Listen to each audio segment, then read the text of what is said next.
great wrestling debate. They'd show Wyatt talking, and then they'd show like an angry Cena face. And then from behind, apparently he had like a red thong stick. That I don't know if you go back to the Oh my god!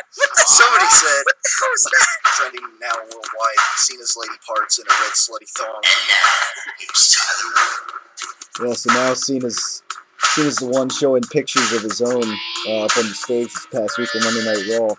Supposed pictures of, I guess, wife family's mother and this and that, and his children on this past week's edition of Monday Night Raw. Actually, I looked up on that video. I actually saw there's multiple people commenting on that video, Tyler. Yeah. One was, I think, a very big John Cena fan and didn't get the joke. Yeah. What was the guy say? Like, oh, it's clearly boxer shorts. I even put it up in that video. It's boxer shorts. Obviously. Yeah, it created an illusion that, especially like in the video. But I think somebody said photoshopped also. It's like, no. I think it said it was just boxer shorts and. Yeah. No, it's so sensitive on the internet. Yeah, I know. I mean, and I even explained it to him. Like, most of this video is like kind of just a joke. Really, like, kind of pointing out how It created an illusion that, I would even say that's Cena's most embarrassing thing. The most embarrassing one was when it looked like he had a boner while he was dealing with Trish Stratus. I don't know if you saw that photo, but it's his jeans shorts and it's like something like looks like something's like hanging out. Well, I don't say hanging out there, but it looks like something like stretched out there. Yeah. Now, Cena says that there wasn't that he was that there was a boner or anything. He says it was the fabric of his jeans were just stretched out or something like that. And I couldn't believe that. But I wouldn't be that much embarrassed. You had Trish Stratus teaming up with you and that. And, he was single at the time. And I believe Trish was also single maybe also. So. Yeah, so. I'm embarrassed. Yeah, that's, but it is. Well, I think even Johnny even said that like an anything. That had to be maybe the most embarrassing moment in his career is that when he heard all this. So, man, John's got a boner in the ring or something like that.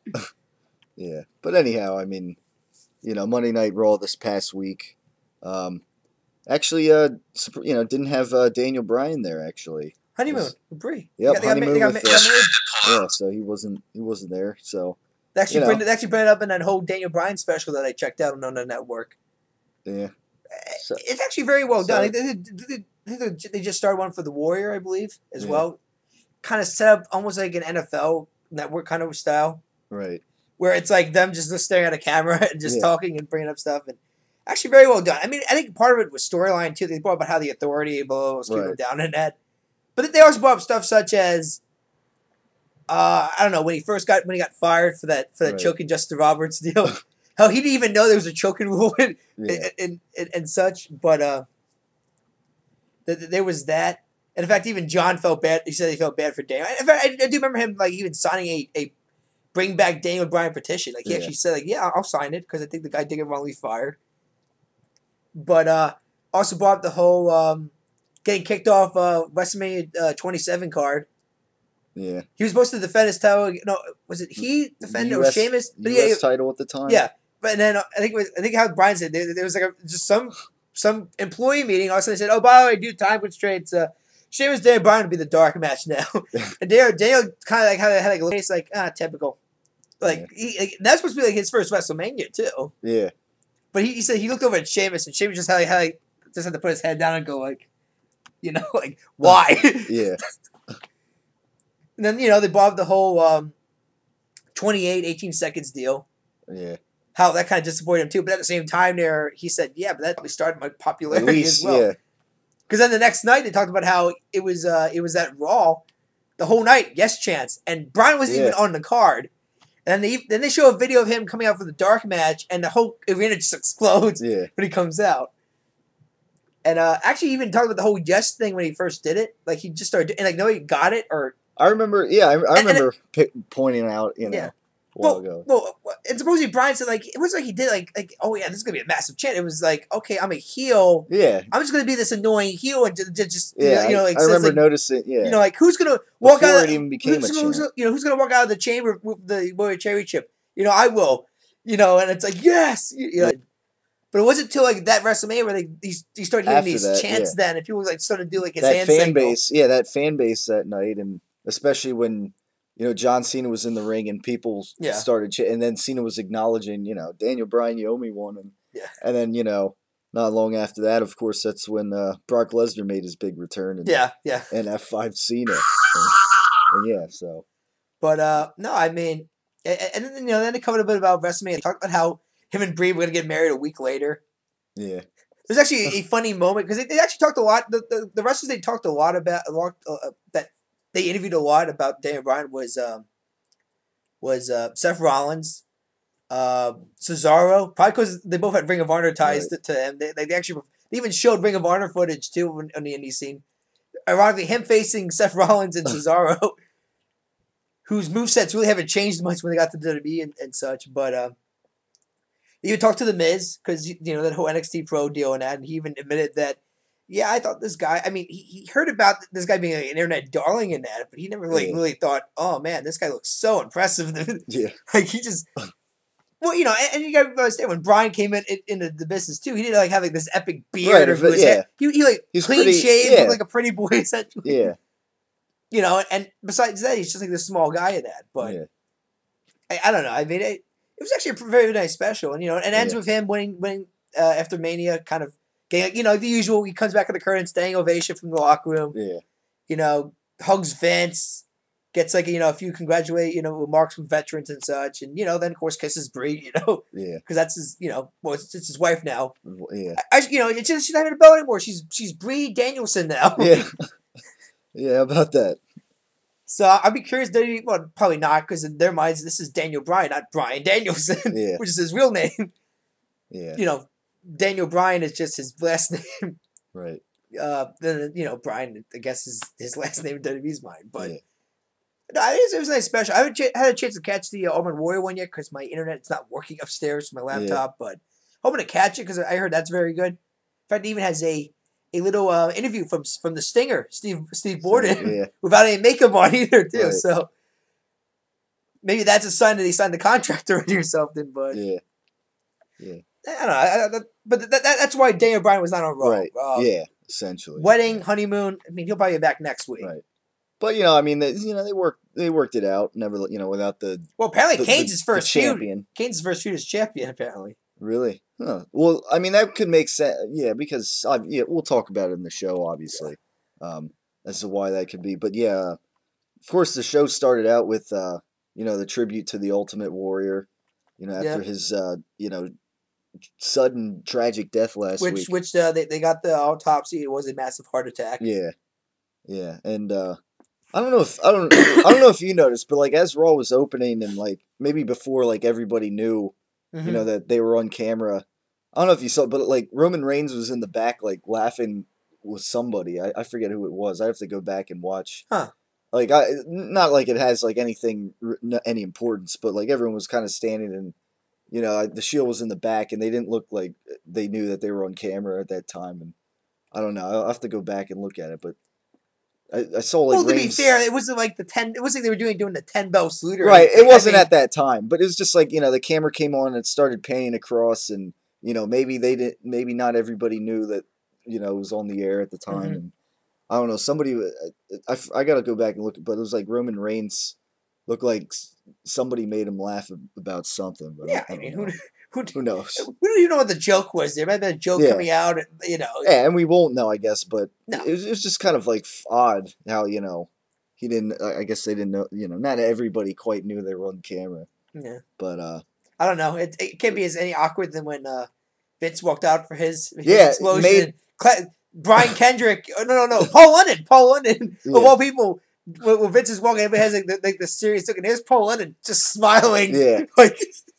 Yeah. He even acknowledged that when they did the whole Vince illegitimate child thing too. They did kind of the same setup, and Vince looks at Paul London and Paul's smiling. He's like, "Nice smile, kid." He acknowledged that Paul was the guy who smiled when Vince flew up. Yeah. I think even WWE had him had the foreman as a. He was responsible for Vince's demise, something like that. Yeah, possible. Yeah, really, Paul London. Yeah, one of the possible guys, and then it was even funny. The next time. You talk about storylines.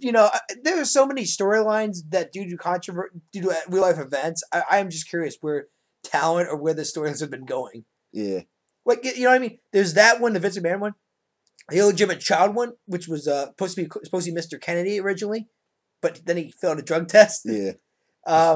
Muhammad Hassan is a big one too. He was supposed to going to get like a massive push, win the world title, and then, you know, there was that one segment. It was I think it was after the London bombings, and here comes these guys wearing masks coming up, beating up the Undertaker, and people start saying, "Man, this guy must have ties to terrorists or something like that." Yeah. Then he's done. Yeah. I mean, you know what I mean? No, I mean, there's been some pushes or even storylines that have just died because of some real life event and such. Yeah, I even remember with the Vince McMahon storyline, you know, blowing up in the limo. Yeah. I remember like the next night on like, I don't know what it was, but I remember like JR saying something like, you know, because after that was like right after the, you know, the Bobby Lashley and Vince McMahon feud. I remember him saying something like, you know, like could have been Bobby Lashley. You know, he was in the army and he had experience. You know, after winning. You know, it's like just one of those like odd things, odd moments, and it's like, you know. I mean, can you imagine? Actually, the funny thing there is that they always try to push it up as like Vince actually died and such. Right. Yeah.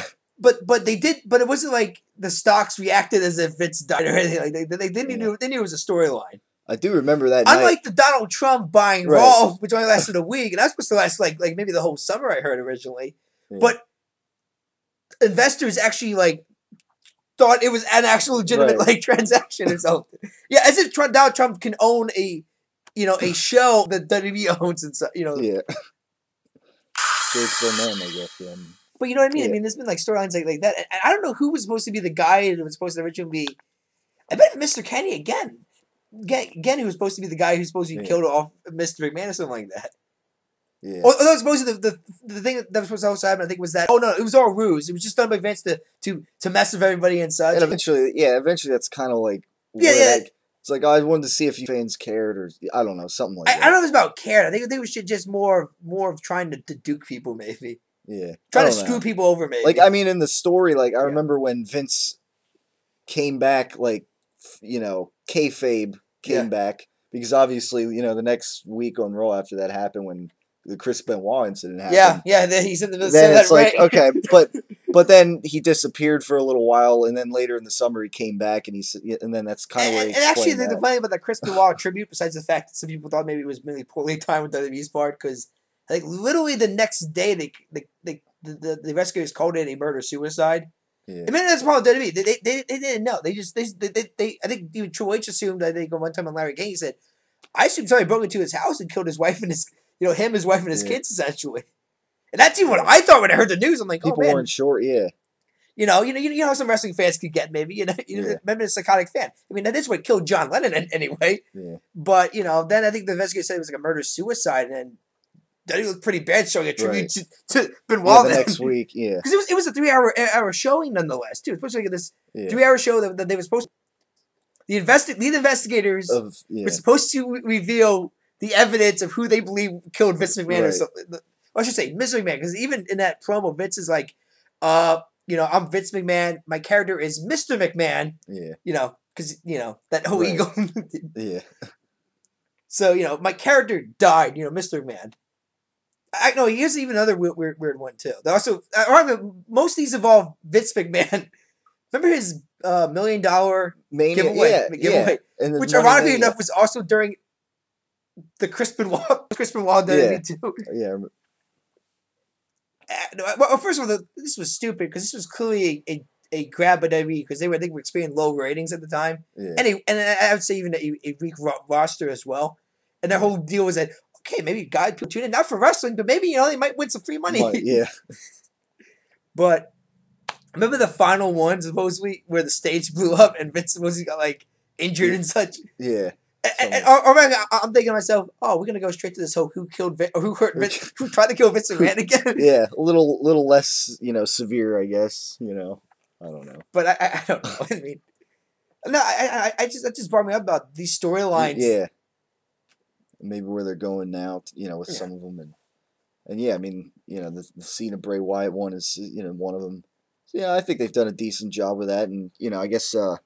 Leading up to that rematch, maybe where Bray Wyatt gets the win back, over John Cena. I mean, I kind of cringed when Cena had to throw those pictures up in that. Yeah. I do give the Wyatts credit though; they did respond like a usual heel would. The Luke kind of just had Luke Harper's look was actually the best one. Yeah. He just like stared at him for a second, like he had no idea what the hell was coming out of John's mouth essentially. And Bray just like was marching back and forth, and who knows what Rowan was doing with the sheep mask. Sheep mask, yeah. But no, I hated that. I mean, the whole point of the story of the promo that John, it's like I can get serious and yeah. Yeah, it's like I can get serious too. Yeah. Yeah, when I forget what he said. Like when it comes down to so it. first his promo was we gotta make the Wyatts laugh. Yeah, they gotta start laughing. Yeah. Well, Bray always laughs in his promos. Yeah, it's a maniacal laugh, and it's something. It's really confusing and ad, but I mean he laughs in his promos. I don't know what John's looking at here. Yeah. Luke and Rowan, they're zombies. They're not supposed to show any emotion whatsoever. Yeah. Yeah, I don't know, but I agree. I think this is where Bray finally gets his payback. Yeah, yeah. It's one of those odd. It's a steel. One of those odd. Yeah, I always hate this whole. Well, it's a steel cage keeps everybody out. It's like bullshit. Every ending, they find a way to interfere and help the guy out. Yeah, and of course, on the side they have like an Intercontinental Championship tournament going on. I'm going for Cesaro. Pretty. Yeah. I mean that's. It's either that or Bad News Barrett now. I mean, that's not it's not going to be a face versus face matchup. Yeah. So my money's on Cesaro over Bad News Barrett. Although I'm so happy Wade Barrett is wrestling now. And coming off that, at WrestleMania winning that Andre the Giant Battle Royal, I would think too. Yeah, that'd be the direction. Well, did you hear who Brock's opponent might be for WrestleMania 31? It's either going to be The Rock or it's going to be Cesaro. Supposedly. Yeah. Well, I mean, they have time to. They have a year really to build Cesaro up. So, Intercontinental Championship. Mm-hmm. I mean, he's been U.S. champion. It's also, he's a Paul Heyman guy too. Right, that too. I mean, they could, collision of the Paul Heyman and everybody can complain that it's too similar to CM Punk and Lesnar. It might be to a degree. Yeah, I still see it like Heyman siding with Lesnar over Cesaro or something. Right. Like that. Yeah. Eventually. Yeah, and then maybe that'll be where Cesaro would lose Heyman. I would say though, I think as far as like them staying face to face, Cesaro was a whole lot taller than CM Punk, and Cesaro's strength I think is just as impressive as pound Brock. For pound. Brock is essentially so. Pound for pound. Yeah, I mean obviously Brock's a freakish strength athlete. Yeah, well, it's like freakish athlete is the best way to describe Brock. It has more mass. He's no bodybuilder. Yeah, he's a freakish athlete. Right. Yeah. So yeah, that definitely a possibility there, and. Yeah, so Cesaro, it does look like the favorite against Biggie. I don't know if he's going to take the title from Biggie, but I don't know. That's my money away in the tournament. Yeah, Sheamus and RVD, I think, are kind of just in there as filler, But it looks like the Real's almost on his way out though. Yeah, yeah. I mean, when I saw his Rob Van Dam, I'm like, okay, well, this pretty much. In fact, when I saw Cesaro and Mark Henry, I'm like, well, Mark Henry's not winning over Cesaro. Yeah. Mark Henry is now, like I said, when you hear this song, somebody's going to get their ass kicked. It's clearly referring to Mark Henry now. Somebody's going to come out and kick my ass. I mean, he's clearly, his job now clearly is to put over young guys. Right. Yeah. He had his one great run as world champion in the past. And his big surprise moment last year, his fake retirement, and he said the promo of his career, right there. Right, when he gives his Hall of Fame speech, he has to say that was the promo of my career. Said he had a lot left in the tank, but I can't think of any other Mark Henry promo that was better than that one. Right. So said he had a lot left in the tank, but pretty much whatever's left in the tank is for putting other people over, basically. Yeah, it's spent. Whatever is in that tank. But no, I mean, it looks like Del Rio's on his way out. I mean, I can't see any reason why. Yeah, I mean, to his credit, though, I'd say Del Rio was a more successful experiment on WWE's part than Sin Cara was. Sin Cara, yeah. Have you seen the Scooby Doo WWE one? No, I didn't. I remember you talking about it, but I didn't see it. I've seen part of it. Corey's seen the whole thing in that, but it is so. Here's such one of the top stars, WWE superstars that are featured in it. John Cena, not surprising, and Sin Cara. And keep in mind, I think they produced this thing because it was animation, like maybe 3 years ago. So you can tell clearly 3 years ago how high people were on Sin Cara and his character, because he's like maybe the second, based on this movie's logic, he's like maybe the second over babyface according to the Scooby Doo, essentially. Yeah. Like he's like because he got Cena and then Yeah, exactly. And Sin Cara. I mean, there's other guys in the roster too, like Brodus Clay and Santana, and the Miz is there too. But the number 2 guy in this movie is clearly Sin Cara. Yeah, at this point. So you want to talk about a disappointment? There it is. I think. Yeah. Yeah. So yeah, there's that. With the Intercontinental Championship tournament going on, and I guess continuing into next week. It's nice that they're mixing it up a little bit and having a tournament, and yep. Unsurprisingly, it's for that title and not the U.S. title, which still continues to remain a mystery. Mm-hmm. I don't know. You wonder, like, with this feud with this possible Evolution reuniting. Well, when I brought up Kane, Daniel Bryan, right? That's going to be the feud because Triple H announced it's going to be Evolution, Shield, at Extreme Rules. Yeah, which makes sense. We were kind of talking about how that could be a good. I mean, even when Triple H cut the promo, he's like, "Yeah, I know you guys want your world title rematches, and you're going to get them down the line." Right. But before that happens, before you guys steal the belt from Bryan, you got to deal with the Shield problem here. Yeah, you got business. Yeah. So. That's their excuse here. But I guess they still keep this whole authority deal. The next guy in the authority, right. The odd man out, if you will, is Kane. Right. But I guess they realize, corporate Kane fighting for the title makes no sense. Let's bring back villain demon Kane, right. Essentially. So yeah, I mean I guess that's kind of where that little backstage in the office or whatever with Stephanie McMahon. And maybe we can finally get a whole Team Hell No implosion feud like I think some fans have been waiting for. Yeah, sort of like that never really happened last year, but now it's like they'll collide.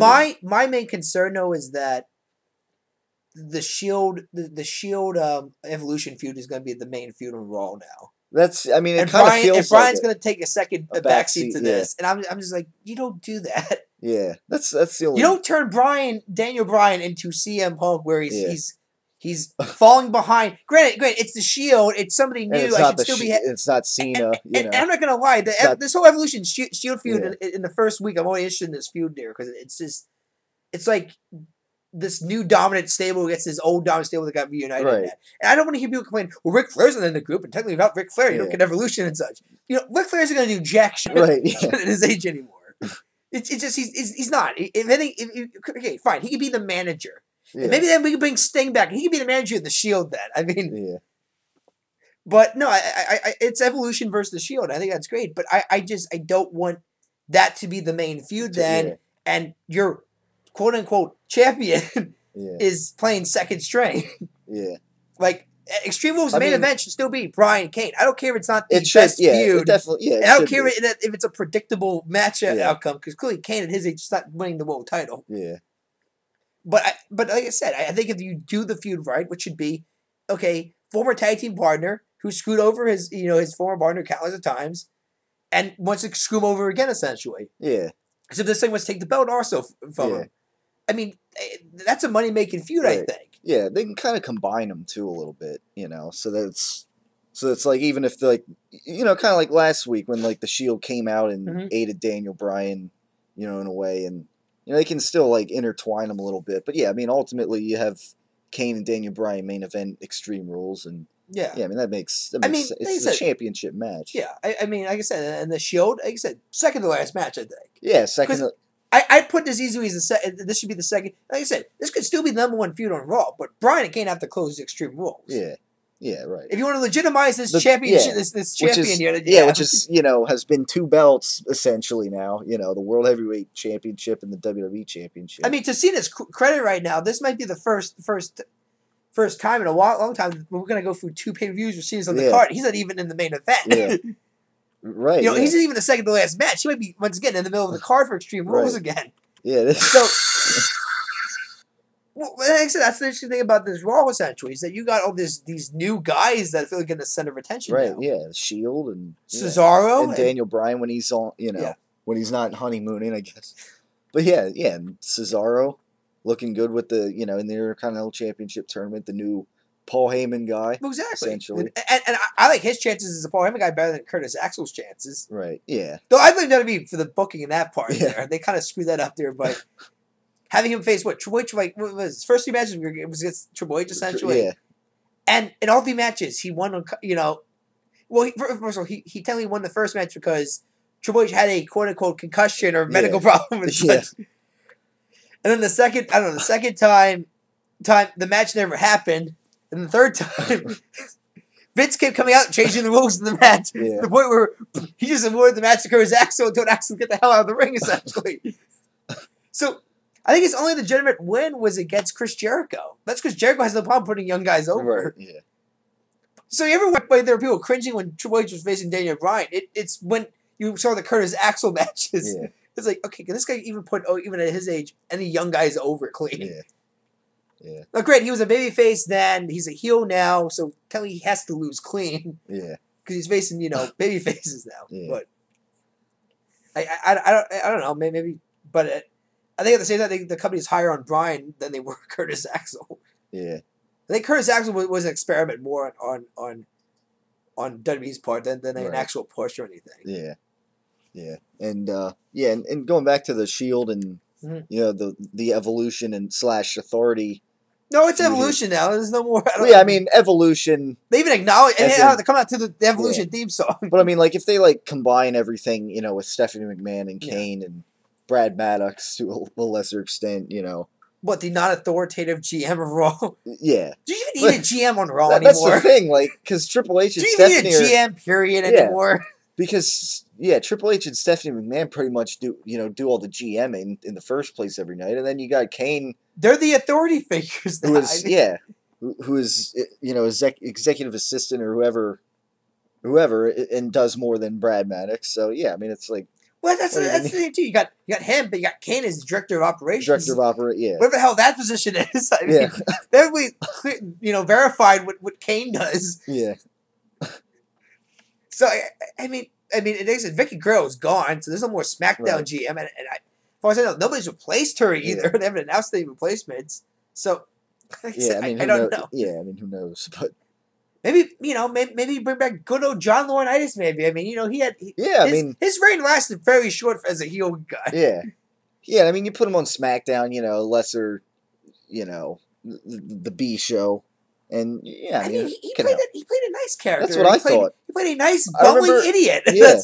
That's what his character was. I remember last year when I saw SmackDown in Hershey, and that happened to be a surprise appearance from John Laurinaitis on that. That was that The Rock was also on that edition of SmackDown, and I mean it was pretty good stuff. I thought even The Rock was he was the butt of The Rock's jokes, obviously, and ended up taking the people's elbow, I think, or maybe it was the Rock Bottom in the people's elbow, but I mean, I thought he played his part well too.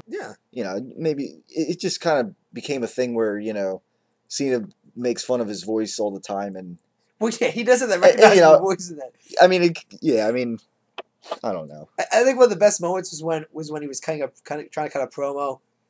And you could barely hear him because the mic was not close enough to his mouth. And CFO comes out and just pushes, "Hey, people can hear you, but the mic a little bit closer to your mouth." Yeah. I mean, I love one of the funniest things was when he actually revealed a WWE 13 cover, but he was on the cover. Yeah, he was on the cover. Yeah.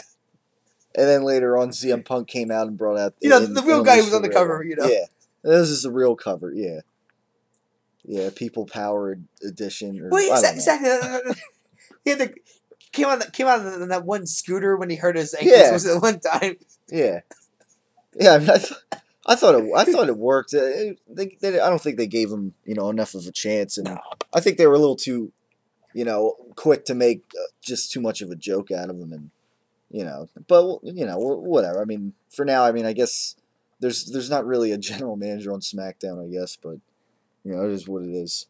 Either way. But the match I think had one of the Punk's funniest ones was a John Laurinaitis tribute video to his past accomplishments in wrestling. Yeah. And what was the tag team? It was him and Shane Douglas. What was it? The dudes? Something like that. But it was. Like I said, when I ever get back to this whole WCW pay-per-view thing, when we get to those pay-per-views with that tag team and that. Yeah. I gotta really stay when he's in the ring here because the joke was always Shane was the way better performer, and based on what Shane Douglas has accomplished in wrestling, there's no question who was the better performer. Yeah. Shane Douglas was when he was at one point the face of ECW to an extent. No, he created ECW in a way. food on the NWA championship and said, I'm now the Extreme Championship Wrestling champion and such. Yeah. But I don't know. I guess whenever I'm starting that next week again. I'm Yeah. gonna. Well, So- we're only like I think we've only done Stargate 83. Yeah. So we're gonna do Next Stargate is 84. 84, yeah. 84. And then we finally get to like 85 in that, and then maybe we can finally Yeah. start getting this thing rolling. Yeah. Yeah, and with the with Triple H or whatever, you wonder like what the US, if they're gonna do anything with the US title, maybe you wonder I don't if see wonder if Batista. there's some No, I mean not like that, but like if there's some kind of like stripping of the belt or something, you wonder. I don't know. I mean, I don't know. it's a mystery really with the US title, but you wonder if that's an out that WWE has maybe in mind to. If tell you what though, With Dean Dean Ambrose getting Ambrose. close to holding that thing for a year. Yeah, I mean that's the Granted, thing. he's It's- probably not defended that thing for a full year. yeah, yeah. And here's the It's weirdest thing there. Here's the weirdest thing there too. I thought thought there was a contract that said a champion has to at least defend his belt once a month. Yeah. I don't know. Okay, is he defending these things at house shows? Do those count? I mean, Yeah. or does that rule just not apply anymore? Is that just Yeah. like a made up rule now? Because Yeah. I swear to you, it's like your rematch clause too. Apparently, you have like 30 days to use a rematch clause. Does that law still is this? Yeah. I mean, what's this wrestling law or rule Right, book yeah. anymore? They should probably publish on their official website what the hell the rules are of professional Right. wrestling. Yeah. But I mean, I guess that rule. I mean, that hasn't applied.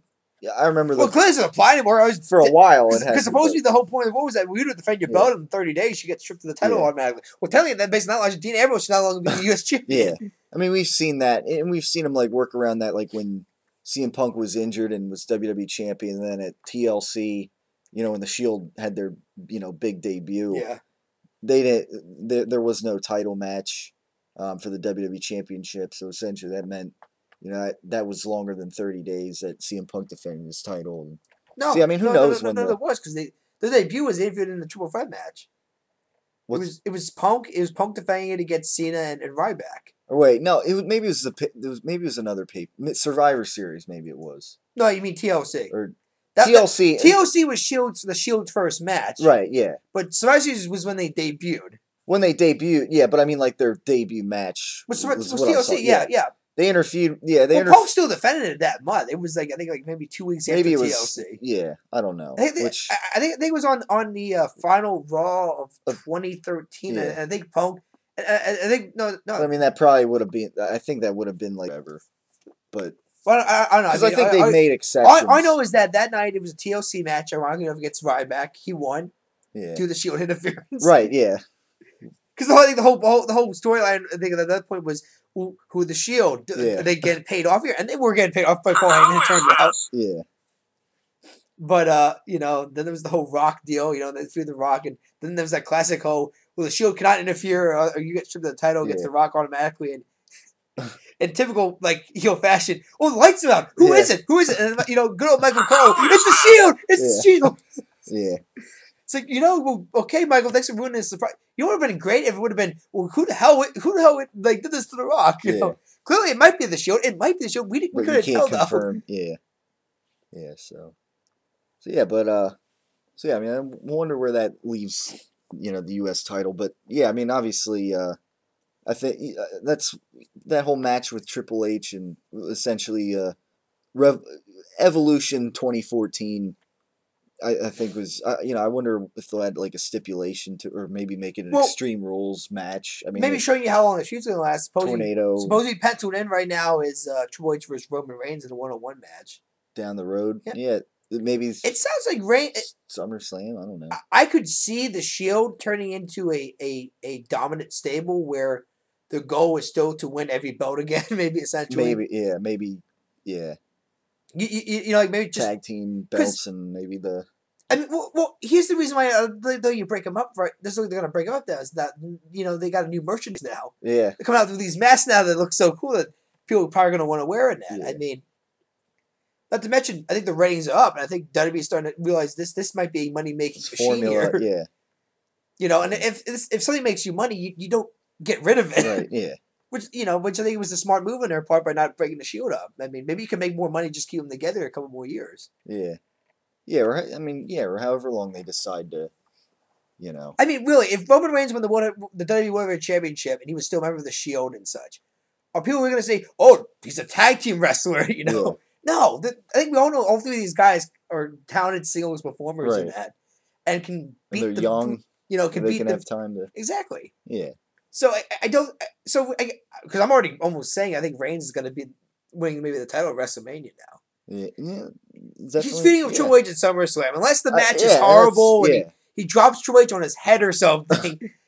I mean, and Triple H, Triple H says, "Well, guess this guy's not ready or not." I mean, there's to sum it up, if he pulls a Bubba Ray Dudley, because I don't. Talking about an old story. I remember Bubba Ray Dudley.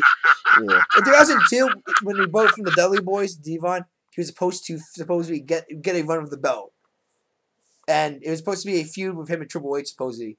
But during an episode of Raw, he was going for a powerbomb on the outside of the ring through a table of Triple H, and he threw it, and Triple H's head like banged against the side of the table. Like it was a short powerbomb. And Bubba Ray Dudley knew right away because at the time Triple H was starting to I wouldn't say date. I think it was Mary Stephanie and he's like, he knew right away. Oh, I guess I'm not getting the belt now. And sure enough, exactly the next week, opening up on Raw, it was Bubba Ray Dudley versus Triple H for the title. It was like a 6-10 minute match, like nothing match, and that was it. Bubba Ray Dudley does not win a world title until he's in TNA. Right. I don't know. It was 2002. 12 years later, maybe 11, 12 years later, probably. Yeah, but I mean, definitely. I mean. Yeah, I mean, each member of the Shield is seasoned in the ring, I think, and you wouldn't see that happening, something like that happening with Roman Reigns, screwing something up. But he's definitely more athletic than fat ass Bubba Ray Dudley. So and fluent in the ring, and but I mean, they can keep the Shield together for maybe like Ambrose and Rollins become tag team champions or something. I don't know. I mean. And then maybe, eventually down the road when they think it's right, they can break up the Shield or try to break it up in some way. Yeah. I don't know. Wait and see. But I mean, we thought that in like February, it was just a matter of time. And well, the Rumble, January. The Rumble we thought, the Rumble we thought Reigns was a took matter out of time. both his partners. Yeah. And you saw Ambrose losing on the outside. Rollins trying to play the enforcer, and then I don't know that rematch on Raw. Rollins ditches the guys. Yeah. Now here a few months later, they're teaming up against a reformed Evolution. So and don't show aren't really showing any signs of breaking up anytime soon again. So which is fine. I mean, it works, and even though they turned them face, I mean, they're still true to their character, really. So it's. But that's what I'm saying. No problems. Which I think I brought up last week. That's the one thing I think. I think that's the one thing that they should not be doing when they turn characters face in that. They should not be. Like I said, the whole point of the Shield is that they gang up on guys. They use the numbers to their advantage. They did that. They did that on Raw. They 3-1 on Batista. Right. People were happy because they hate Batista and he's the heel. So, but it's no different than what they did when they were heels. So. Why change that? Yeah. Even though later on they had this big, mob of guys outnumber them for a change, but anyways, Well, like I said, I mean that can work in right. it. I mean that's the essentially this is what essentially they said. The only way you can beat these guys is you got to get more guys. Yeah.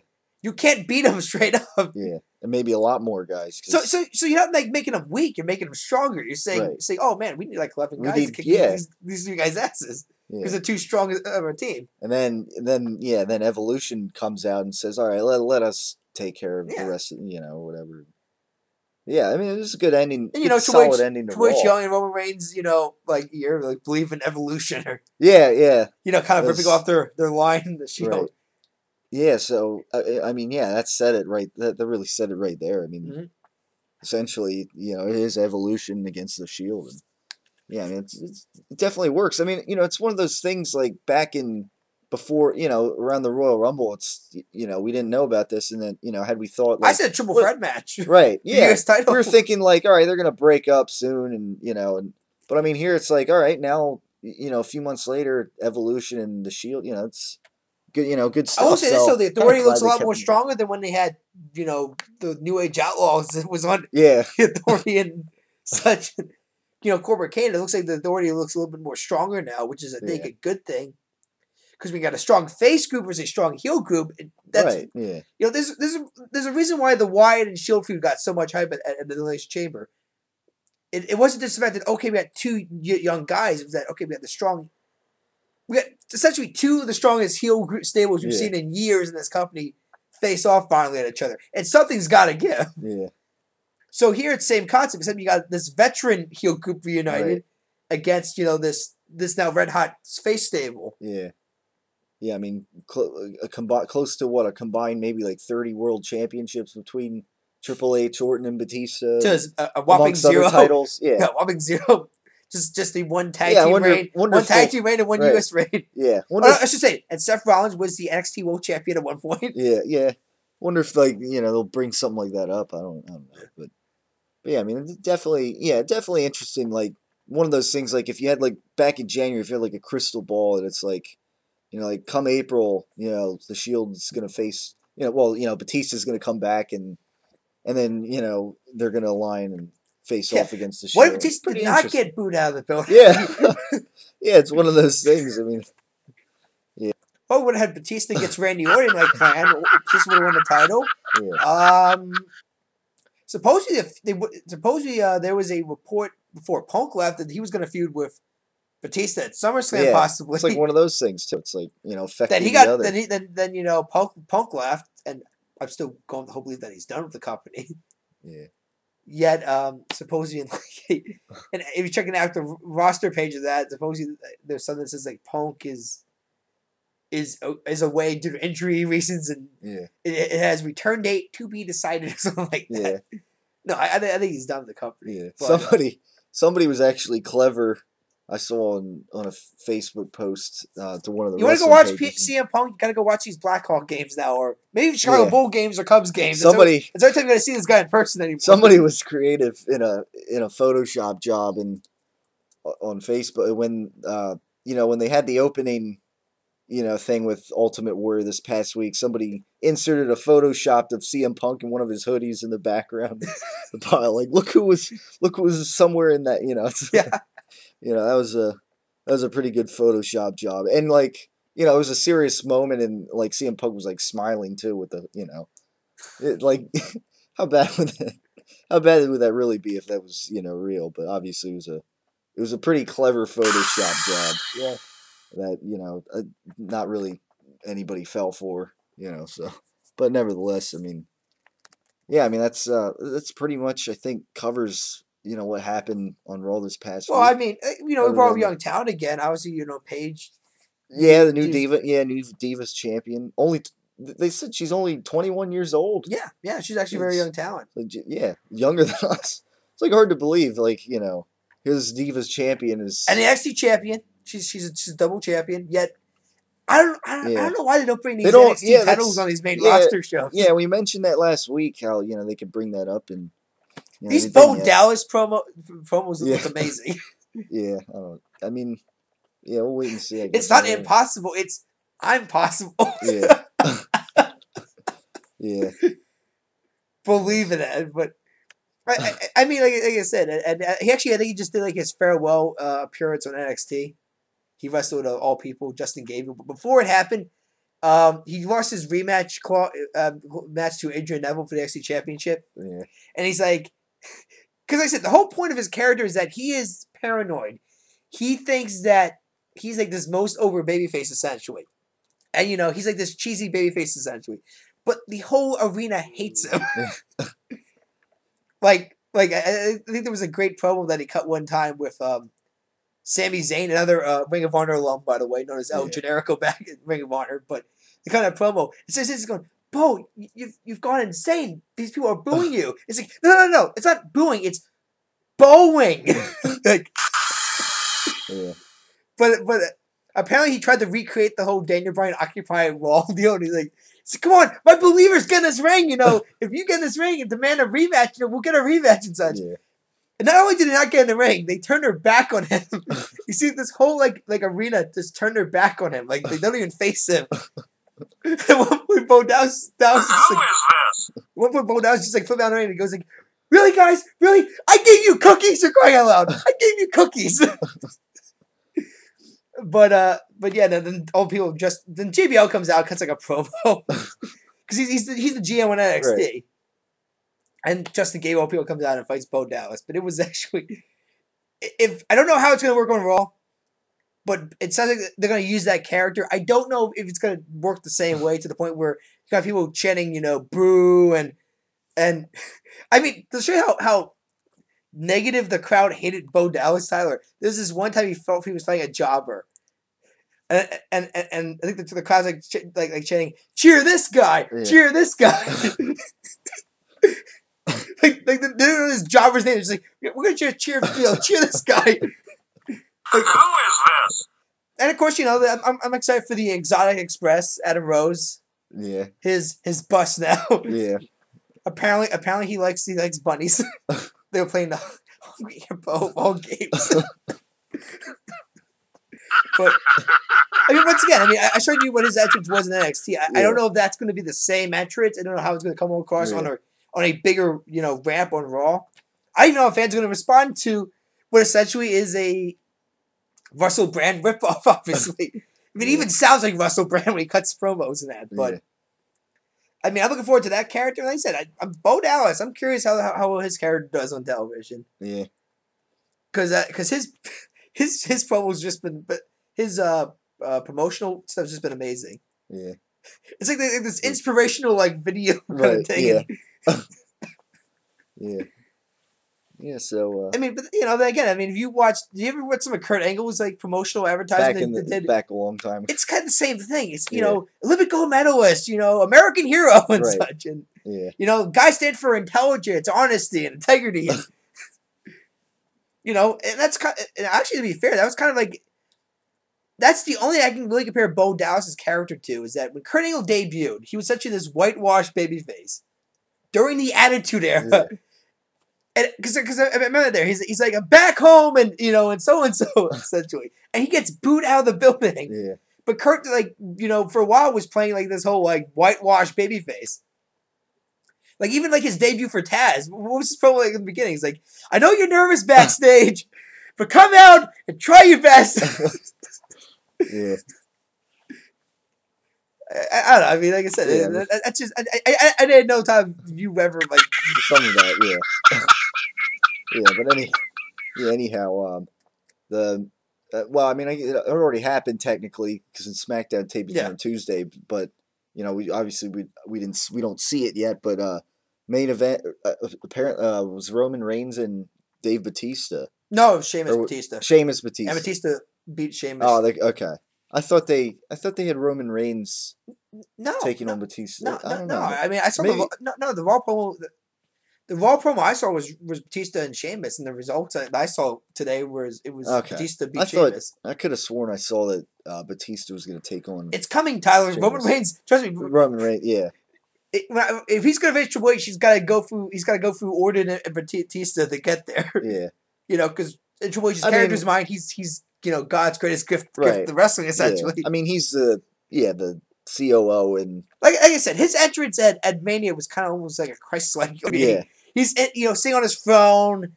He epically takes his helmet off and has this amazing stare. Yeah.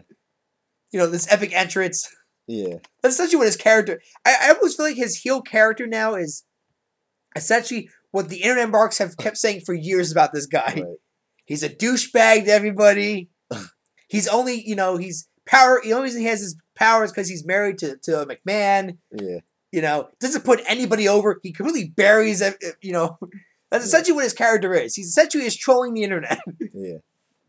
Yeah, but I mean, as far as one-on-one matches goes, maybe that happens down the road at maybe possibly SummerSlam, like we said. I don't know. See how long this feud goes, but yeah, because in some regards, but at the same time, I think Kane and Bryan is going to be maybe a 2 pay-per-view feud.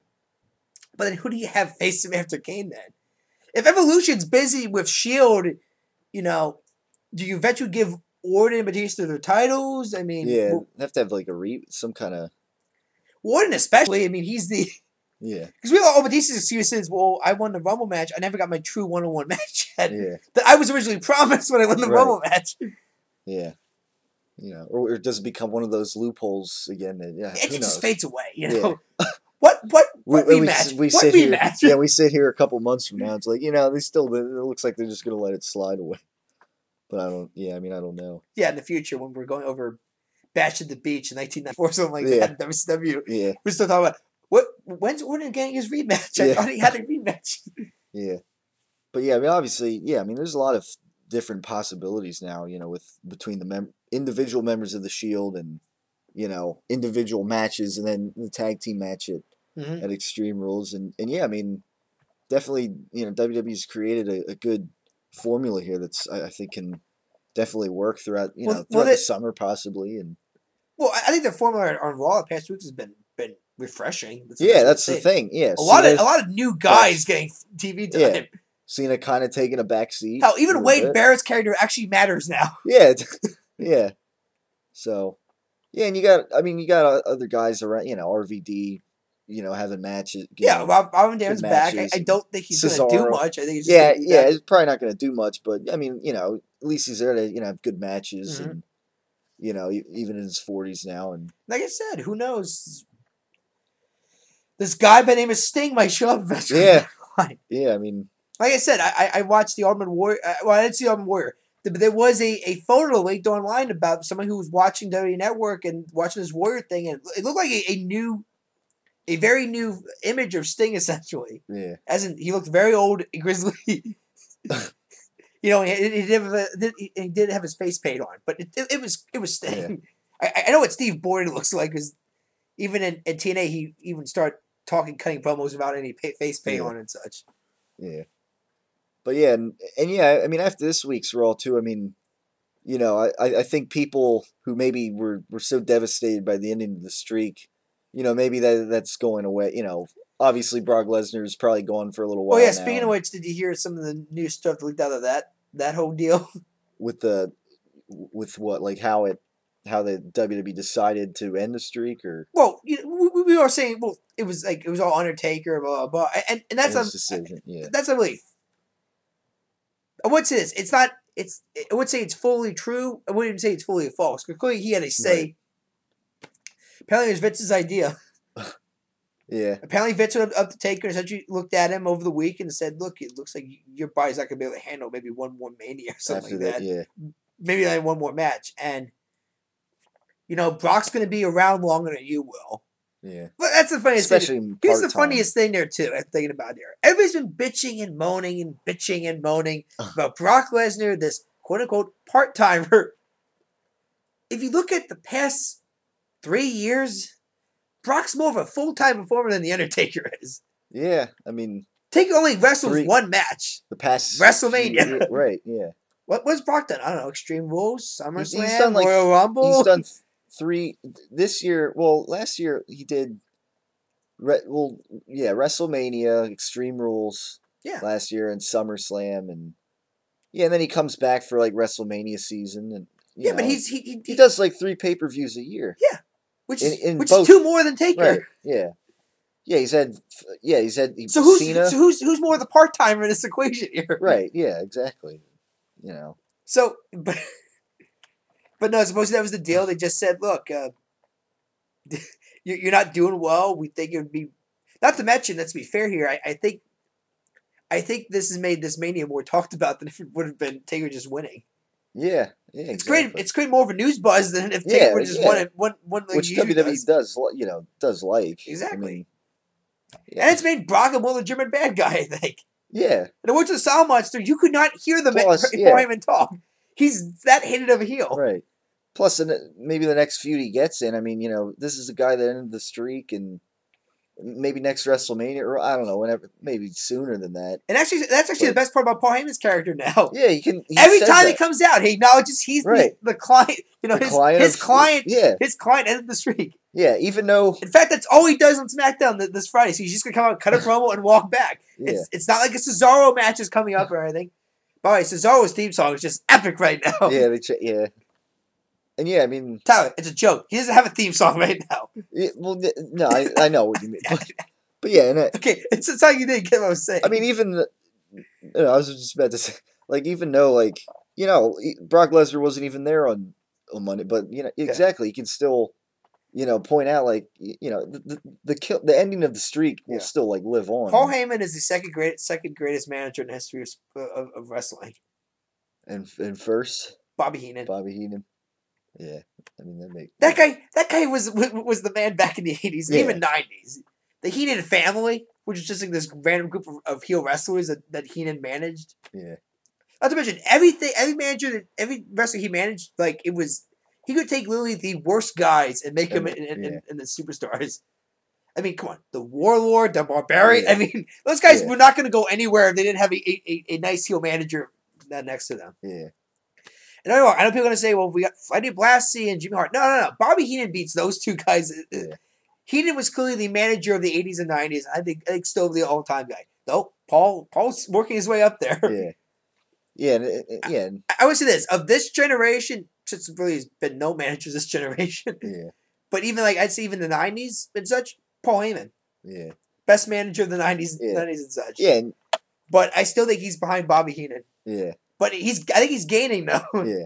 And it's even, and it's interesting, too, like, after breaking the streak and everything, like, he'll talk about it, but, then he's got Cesaro, now a babyface client, essentially. And the king of swing. It's an interesting, It's an Which interesting... I do not believe that was like a WWE thing. I believe that was literally what Paul wants to call Cesaro is the king of swing. Yeah.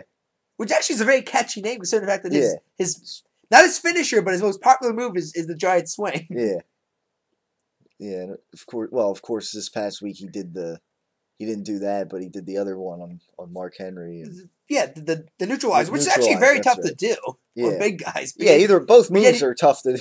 Yeah, I mean that's if it's a big guy like Mark Henry who's like 400 plus pounds, however much, and no problem, no. I mean, like I said, I already saw him do this like the Great Khali. The Great Khali, yeah. I said Cesaro is this freak of nature, essentially. Yeah. Like I said, he is almost like an exact clone of Brock Lesnar, I think. Yeah. Or the closest you're gonna get to a clone smaller, of Lesnar. Yeah, less. Yeah, smaller, but as far as, I think as far as being an athlete though, I put him up there with Lesnar. Yeah, he's athletic. Yeah. And also freakishly strong. I mean, right. Yeah. Freakishly strong. Yeah, exactly. Like I said, when Cesaro, that's when I heard Lesnar Rock. I'm like, I think Lesnar Cesaro is more of a moneymaking feud than Rock and Lesnar. Plus, I don't think Duddy wants to have Rock get hurt for a third straight Mania. Yeah, that too. But yeah, I mean, because Brock's no pushover. I mean, Brock's gonna legitimately be a physical presence in the ring because that's what he's supposed to be. Yeah. You wonder with The Rock, doing movies too. I mean, I know he's not. I know Rock's not a pussy, but he is also a celebrity and a movie star, and he does need to he does have other commitments he needs to meet. And supposedly the injury he had kind of postponed the production of Hercules, which looks actually pretty cool. Actually, looks like an amazing movie. Yeah. But still, nonetheless, he does have a double lifestyle. He has to. Yeah. So I don't mind Rock wrestling again. I don't think Lesnar's a smart choice at this time. Yeah. I mean, at the time, when after Cena got, The Rock got hurt at WrestleMania. I mean, that was, he had 2 matches with Punk in the months before, and.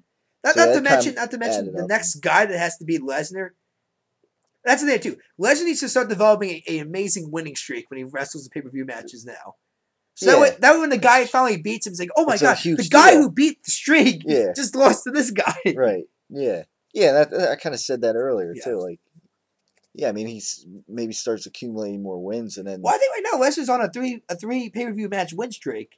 Yeah, I believe his last loss was Triple H last year, and then at WrestleMania, Then he beat Punk. He beat Punk at SummerSlam, beat Big Show at Royal Rumble, and then he beat Taker. Oh, you mean wait? I'm talking pay-per-view matches. Brock Lesnar beat Big Show at Royal Rumble. Oh, I didn't even know I didn't even remember that they faked. That's right. They did. That's right. It wasn't really much of a match, Tyler. Exactly. Yeah, that's right. It was more of a one-sided beat. That's right. It was a one-sided beatdown with like maybe 7 steel chairs. Yeah, that's right.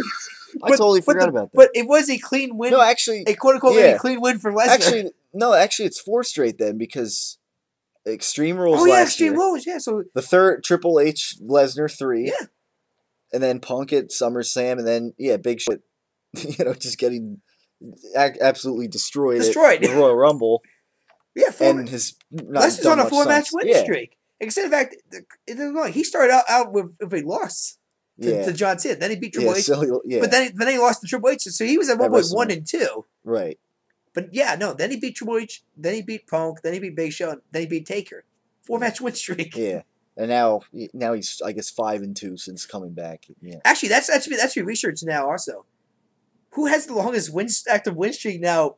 Right. Like Since Taker lost the Mania. yeah. I think it's Rob Van Dam. I think Rob Van Dam is like 5-0 in Mania, maybe. Yeah. I mean. But he's not getting anywhere near close to 21 and something. Right. Because A, he's part time now, and B, WWE's not going to even let him. It's going to be a while before we get anybody talking about this kind of new streak at Mania. Yeah, because I mean, Undertaker's almost fit. When he was like 30. Well, keep in mind this too. This whole streak deal of Taker was accidental. Right. It just no one paid attention to it until finally. They didn't say back in '91 or let's have this guy win. Yeah. At every WrestleMania. Well, no, the whole point of '91 was Taker. I think wasn't even in the company for a year. Yeah. He already had like an undefeated. He never lost a singles match, at least on television. Yeah. He's fighting old Jimmy Snuka. Yeah. So who's going to go? It's clearly the young guy. Right.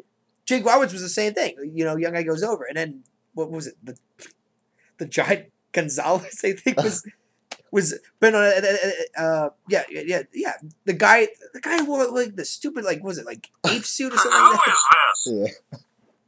And it was like a DQ finish too, because the guy like chloroformed or something like that. But there was that. Then he beat King Kong Bundy. Then it was Diesel, which actually was a very good match. Yeah. I'd say it's one of Kevin Nash's best matches of his career. Yeah.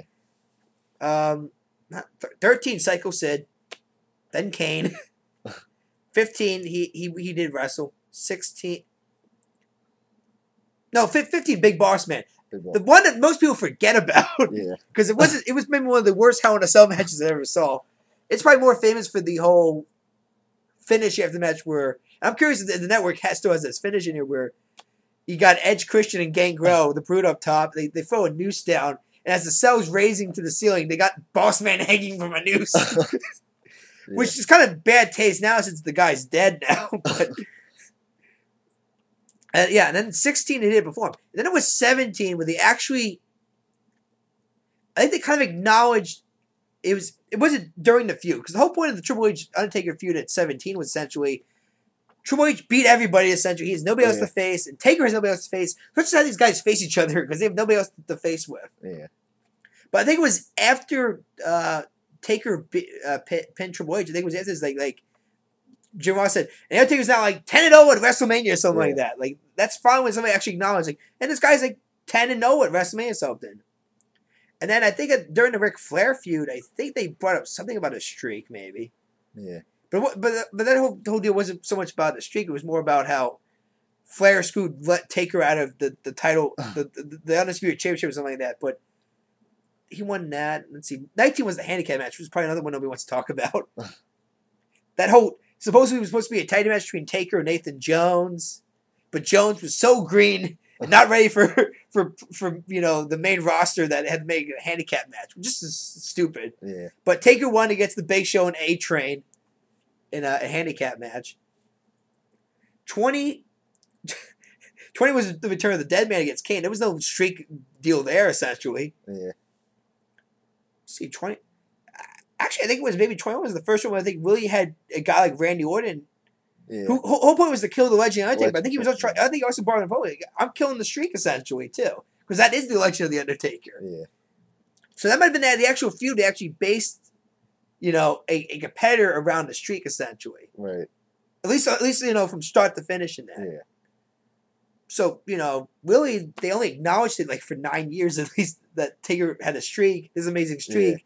And nobody beat him. But no, you're right, Tyler. When they started, it was just coincidence. Right, yeah.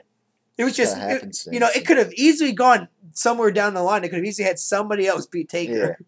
But for some reason, somebody just said, you know what, Taker needs to win this match. He needs to win this match, and this match, and this match, and this match, and this match. Yeah. I think it's also lucky, too. Most of the opponents he was facing was either out of shape, old, or were leaving the company soon. Yeah. So those guys are not going over. Right. So really, Taker's streak is like lucky if you think about it too. Yeah. Yeah, I mean, to have a new streak would really take a lot of long term planning. I think now in this day and age. Well, that's the thing there too. I mean, because like I said, it'd have to be kind of like the way Taker was. Yeah. Someone has to be very lucky. Yeah, and they have to be pretty young too. I mean, it can't be anybody. Yeah. I mean, like obviously. I said, I mean, there's guys that joke about it. Like the Miz did. It was after his WrestleMania debut at 26. They won over he won beat the Big Show. Next time Raw, he's like, I am now 1-0 at WrestleMania. And I'm like, 17 more wins away from tying Taker's streak or something like that. Yeah. Like Miz is just. I don't think anybody thought Miz was gonna actually. Yeah. Though I think he is undefeated in Mania. Let's see. 26 was a tag win, Big Show. 27 was the main event. With The Rock, yeah. 28 was the pre-show, but it did have a Mania against Wade Barrett, and people will acknowledge that. So that's 3. From main event to pre-show. No. 28 was Team Johnny versus Team Teddy. Oh, Miz yeah, got that's right. Miz, they got the pinfall in that match. Yeah. 29 was the pre-show of Wade Barrett, which he won. And of course technically he lost the Battle Royal. So technically he's already had his first loss in Mania. Yeah, that's but the thing. They threw him in now if you counting maybe one-on-one matches, he's undefeated. But it's a very one-on-one or non-battle royal match. Yeah, exactly. Since the other one was a tag match or whatever. But I mean, I guess he kind of has a winning streak going on. Yeah, a little bit. I don't think he's gonna break it. Yeah. Yeah. Yeah. But I'm trying to think of maybe who's Cena. No, at one point he was undefeated, but not anymore. Yeah. He's not undefeated anymore. Orton's not. Kane's not. Yeah. Big Show at one point never won a WrestleMania match to a point. He probably has. Big Show might have the worst losing streak in the history of Mania. I mean, Hulk Hogan had one for a while too. Yeah. Ultimate Warrior snapped that, which is why that's a big match there because that was that made national news. Tyler Hulk Hogan loses a Mania main event, like what? But now I'm trying to think young guys. I can't think of any young guys. Yeah. I mean, the Shield are undefeated; they're 2-0. Yeah. How long that's gonna last, I don't know, but yeah, no. I mean, it's gonna be a long way before anybody gets close to what Taker did. Yeah. Yeah. Which, like I said, that's the thing about also ending the streak as well. Then you set a bar. Right. If he ends undefeated, there's no bar. No, no one's gonna be able to retire with 22-0 or something. I mean, you might get a guy who goes 23-0 maybe, but no one's beating the streak then. Yeah. No one's gonna have a longer winning streak. So now going 21-1, okay, that's the bar. 21 straight matches. Can anybody go 22-0 then? Yeah. Yeah. Exactly. And that's the winning streaks. You want somebody to break the streak eventually. Yeah. If I break it, I don't mean actually break the streak. I mean like somebody actually surpasses it in a way. Surpasses it. Yeah. So yeah, I think with that in mind, that cliffhanger there, I guess talking about the streak, I guess that'll close it down for the I just brought it up because there's more details to leaked out, and I'm sure. Yeah. You know what? There's gonna be a whole DVD coming out. I bet about what was the shenanigans backstage right during this whole deal. But I mean, besides that, I mean, WrestleMania 30 supposedly had a better domestic sale than 29. Right. I think it was like a plus 400,000 compared to 29. Yeah. So I mean, mission accomplished. WWE. Yeah. I mean, that's good news for them. Yeah. It was a less predictable WrestleMania, certainly, that they left us with. Didn't know where it was going to go as much, and so and 30 obviously landmark WrestleMania. So yeah, I guess that'll wrap it up for the Great Wrestling Debate this week. We will be back next week to talk about whatever's going on in the wrestling business. With the whole Shield and Evolution storyline, and Daniel Bryan coming back from his honeymoon, and gonna face a return Masked Kane. Looks like should be interesting to see what happens there. So first time we're actually happy about watching a Raw again in a very long time. Yeah. Felt like a while for a while. It was just empathy, essentially. Yeah. Without Daniel, we Bryan just have there. to do this, right? Yeah. Without Daniel Bryan there, and it was just and they put a pretty good episode of Monday Night Raw together. But so next week back here to talk about it on the Great Wrestling Debate. So until then, thanks for tuning in as always.